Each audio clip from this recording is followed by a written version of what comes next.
नमस्कार बंधुरा रीनास किचेन থেকে স্বাগত। आज আমি তোমাদের 2 মিনিটে চিকেন রান্না করে দেখাবো শুধু রেডি মিক্স দিয়ে। চিকেন রেডি মিক্স, কোনো কাটা বাটা ঝামেলা ছাড়াই। এর জন্য আমি 500 গ্রাম চিকেন নিয়ে নিলাম। কুকারের মধ্যে আমি প্রায় 250 মিলিলিটার জল নিলাম। জলের মধ্যে চিকেনটা দিয়ে দিলাম। চিকেনটা আমি একটু ভিনিগার মাখিয়ে রেখেছিলাম। এবার এই চিকেন রেডি মিক্সটা আমি পুরোটাই দিয়ে দেবো।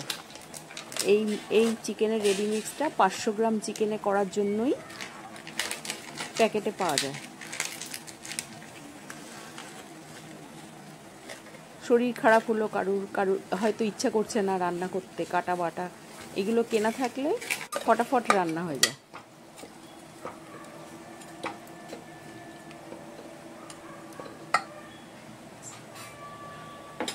কোনো কিছুই দিতে হবে না। আর আমি না আলু দিয়েছিলাম, ওটা তোমাদের দেখানো হয়নি। 4 টুকরো আলু দিয়ে দিয়েছিলাম। আলু ছাড়াও করা যায়, কিন্তু আমরা চিকেন আলু দিয়ে খেতে বেশি ভালোবাসি বলে